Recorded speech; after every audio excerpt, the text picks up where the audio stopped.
Okey, bismillahirrahmanirrahim. Assalamualaikum warahmatullahi wabarakatuh. Salam sejahtera dan salam kebersamaan. Nama saya Nur Syahira binti Zahari. Moto hidup saya adalah usaha luar biasa, hasil luar biasa. Kami sekumpulan akan menekankan tentang tokoh iaitu Tun Dr. Mahathir Mohamad, Perdana Menteri yang keempat. Okey, selama 8 minggu pembelajaran pada semester kosong iaitu semester khas permulaan kami di Universiti Teknikal Malaysia Melaka, kami didedahkan dengan berbagai ilmu kepimpinan yang diajar oleh Dr. Zainaliah binti Jarrah. Selama kami belajar di sini, kami ditugaskan untuk menyiapkan sebuah tugasan berkenaan dengan tokoh kepimpinan bagi melengkapkan proses pembelajaran kami bagi semester khas permulaan ini. Biodata beliau adalah nama diberi Tun Dr. Mahathir bin Haji Mohamad. Nama bapa Muhammad bin Iskandar. Nama ibu beliau adalah Wan Tempawan binti Wan Hanafi. Beliau dilahirkan di Al-Ustaz Kedah, Malaysia. Tempat tarikh lahir beliau pada 10 Julai 1925 tetapi didaftarkan pada 20 Disember 1925. Beliau berpendidikan awal di Sekolah Melayu Sekolah Daerah Al-Ustaz Kedah dan Government English School GES College Sultan Abdul Hamid Al-Ustaz. Beliau berpendidikan tinggi di King Edward VII College of Medicine dan Universiti Malaya Singapura. Beliau berpengalaman awal dalam pekerjaan iaitu menjadi doktor pelatih di Hospital Besar Pulau Pinang, berkhidmat sebagai pegawai perubatan di Al-Ustaz Kedah, Langkawi dan Perlis. Beliau mempunyai kerjaya iaitu dengan membuka klinik swasta pertama orang Melayu di Al-Ustaz iaitu Mahathir. Nama isteri beliau adalah Tun Dr. Siti Hasnah binti Muhammad Ali dan nama anak-anak beliau adalah Marina, Mizan, Muzani, Mukis, Manzura dan Mazhar. Beliau menjadi Menteri Pelajaran pada tahun 1974 dan Presiden UMNO 1981. Beliau dilantik menjadi Perdana Menteri mulai 16 Julai 1981 dan beliau meletakkan jawatan Baiklah, Assalamualaikum warahmatullahi wabarakatuh. Saya Nila Sakira dan rapat dengan nomor JD 011004 akan menceritakan tentang garis masa Tun Dr. Mahathir. Tun Dr. Mahathir ini dilahirkan di Al-Ustaz Kedah pada 10 Julai 1945. Pada tahun 1945, beliau menyertai pendekatan milenium dan pada tahun berikutnya beliau telah menjadi ahli UMNO. Pada tahun 1953, beliau telah mendapat ijazah di Kolej Perubatan King Edward D iaitu Universiti Malaya di Singapura. Pada tahun 1954, beliau telah menjadi pegawai perubatan di Hospital Al-Star, Hospital Langkawi, Hospital Citra dan juga Hospital Perlis. Pada tahun 1957, beliau telah membuka klinik sendiri iaitu Maha Klinik dan pada tahun 1964, beliau telah dipilih sebagai ahli parlimen di Kontesta atas tiket Parti Perikatan selepas menewaskan PAS. Pada tahun 1965, beliau telah menjadi ahli tertinggi UMNO. Pada 10 Mei 1969, beliau telah ditewaskan oleh PAS. 12 Julai 1969, beliau telah dipecat jawatan dari Majlis Tertinggi UMNO. Pada 26 September 1969 juga, beliau telah diberhentikan keahliannya di UMNO. Pada 1970, beliau telah mengeluarkan satu buku bahasa Inggeris yang bertajuk The Pelik Dilemma. Seterusnya, saya Muhammad Syafiq bin Khairul Azmi akan menerangkan sinopsis hidup Tun Dr. Mahathir daripada tahun 1972 hingga 1987. Pada tahun 1972, beliau telah diterima kembali menjadi ahli UMNO iaitu bertarikh 7 Mac dan dilantik menjadi pengerusi Lembaga Perindustrian Hak Malaysia (FAMA).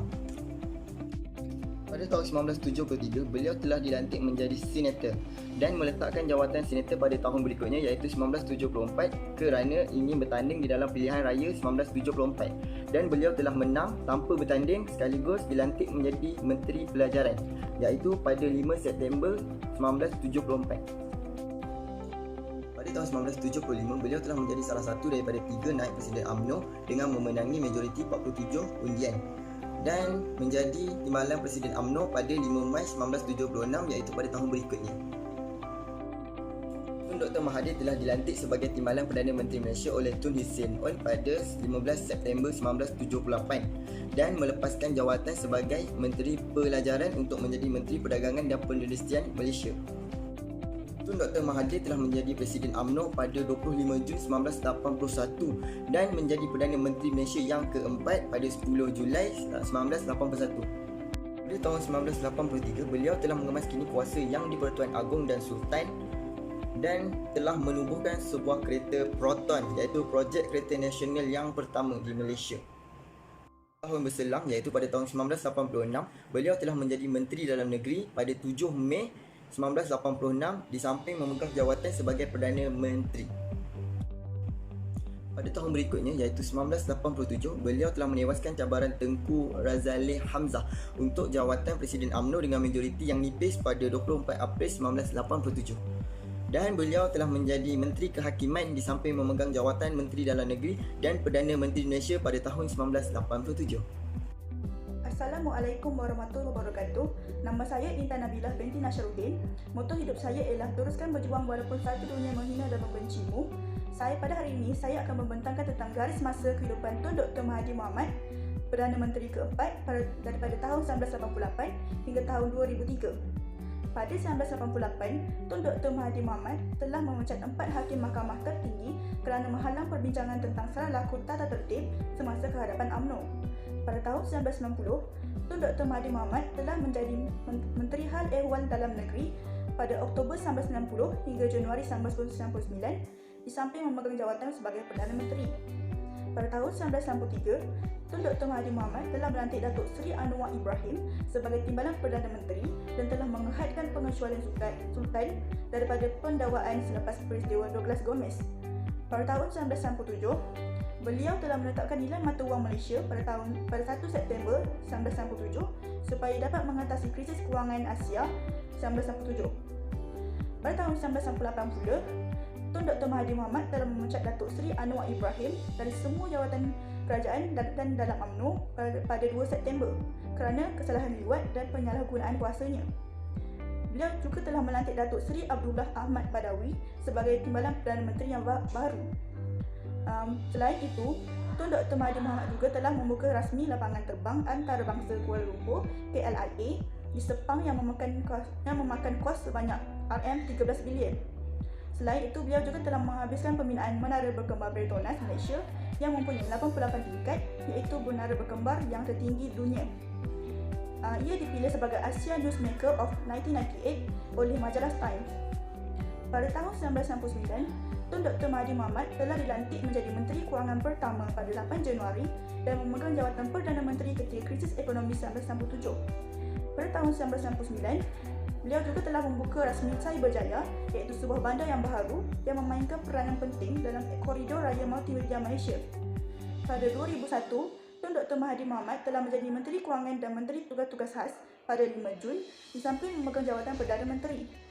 Pada tahun 2002 pula, Tun Dr. Mahathir Mohamad telah mengumumkan penggunaan bahasa Inggeris untuk mengajar mata pelajaran matematik dan sains mulai pada tahun 2003 serta mengumumkan peletakan jawatan UMNO, tetapi beliau telah dirayu untuk membuat penangguhan selama 18 bulan. Dan pada akhirnya pada tahun 2003, Tun Dr. Mahathir Mohamad telah pun bersara sebagai Perdana Menteri Malaysia pada 31 Oktober 2003. Untuk pengetahuan, beliau telah memegang jawatan Perdana Menteri selama 22 tahun dan telah menjadi salah satu daripada pemimpin Asia yang paling lama berkhidmat. Hai, Assalamualaikum. Saya Kristina dan ini adalah kawan saya Aisyah. Kami berdua akan menerangkan tentang jasa dan sumbangan Tun Dr. Mahathir. Jasa Tun Dr. Mahathir sewaktu menjadi Menteri Pelajaran.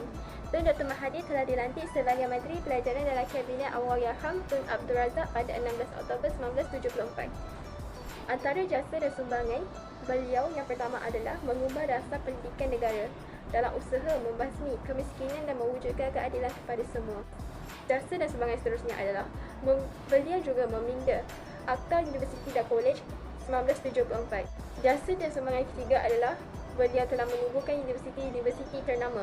Antara universiti-universiti ternama adalah Universiti Islam Antarabangsa Malaysia UIAM dan Universiti Sains Islam Malaysia USIM. Seterusnya saya akan menyerahkan slide kembali kepada Tina untuk meneruskan. Ada sebab mengapa Tun Dr. Mahathir digelar sebagai Bapa Pemodenan Malaysia. Beliau telah mengatur program untuk generasi yang membangunkan bangsa Melayu agar setanding dengan mana-mana bangsa di dunia. Banyak kejayaan yang dapat dilihat sepanjang pentadbiran Tun Dr. Mahathir, iaitu dari segi corak pemikiran, ekonomi, pendidikan, etika sosial dan budaya hidup rakyat. Yang pertamanya adalah Tun Dr. Mahathir telah menyeragamkan sistem dan cara bekerja. Sistem-sistem yang diseragamkan oleh Tun Dr. Mahathir antaranya adalah sistem kad beragam waktu. Dan perkara inilah sistem punch card inilah yang telah banyak meningkatkan produktiviti pekerja di Malaysia.